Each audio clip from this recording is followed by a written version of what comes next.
Honourable Member Maggie Barry. Thank you, Mr Chair. I rise to speak with great enthusiasm about our environmental and conservation measures. Philosophically, the last speaker outlined very clearly the great void and enormous divide that exists between our two parties. I am passionate about the environment. I work for a government who is also passionate about the environment and does excellent and remarkable things to safeguard it. That's why I joined National. That's why I approve, ultimately, of all of the activities that our Environment Minister Amy Adams and our Conservation Minister Dr Nick Smith have put in place. Let's take a few of the outline proposals of the, I suppose, achievements that we've put through over the next little while. And there's a lot more to come. Expect some big announcement about fresh water and ensuring good water quality in the lead up to this election, because that is something of an absolute priority. I agree with what the opposition members say, that it's a priority. Where we absolutely disagree is the way that we want to achieve it. We are not about rhetoric. We are not about mad words that actually promise lots, deliver nothing. We are not about peddling things that are absolutely impossible to deliver.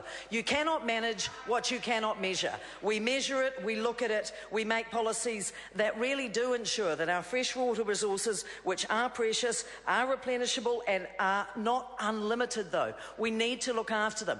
There are no quick fix solutions to the problems with our waterways. There is no magic Labour wand and green wish it were so policy that would change the inevitable. What we have done as a government is address the substance and put together packages and clean-ups that will lead to a more productive and sustainable use of our freshwater resources. Not only for farmers, who I'm sick of hearing about being demonised, dirty dairying, really and truly, you start to lose the will to live when you hear the way that people try and just with captions and slogans demonise and vilify one group in society. People are trying extremely hard to come up with practical solutions, and that's something that happens when you have a Minister for the Environment who's also a farmer, because she understands and knows the practical day-to-day realities of actually running a farm and dealing with it. Let's look at some of the reforms that we have established to date. The Land and Water Forum.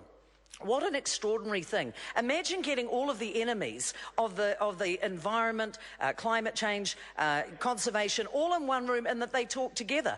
In the 9 long years of Labour government, it was considered to be an incredible, unlikely scenario, not even one worth trying. By 2009, we had formed the Land and Water Forum, and as Dr Nick Smith has done and put some extraordinarily good work into, we have managed to maintain a level of collaboration where you do get together people who want the same thing, which is the betterment of our environment, and that they come to the table and they give a little and they gain a little and they get the job done. And that's what Land and Water Forum has done.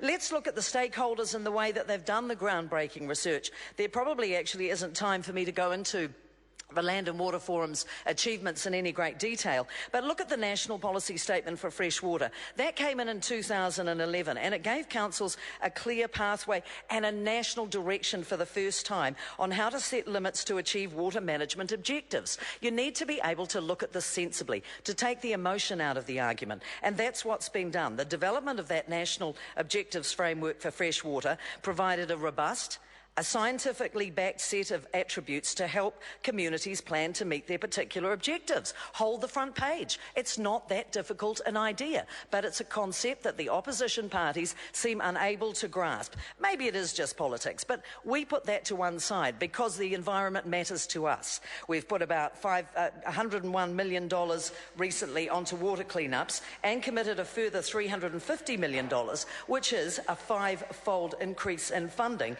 and that's just for lake and river cleanups. This is where it counts and this is where it matters. Put the empty rhetoric aside. In the latest budget, a further $12 million in extra funding will be spent over the next 4 years, again to help councils and communities come together to plan and make decisions about their own problems. Looking local, using local solutions and working together with that breadth of knowledge. You know, I've seen it recently with the anti-coal legislation, because we had a collaborative approach there that's been done over, 15 years in total, but very seriously for the past 7 years, and that's a workable solution that ultimately was embraced by the Greens and by Labor, and the SOPs and I guess the debate when it comes back to the House will settle any points of difference. But we believe as a government, this national John Key-led government, in collaboration, and it works with the environment.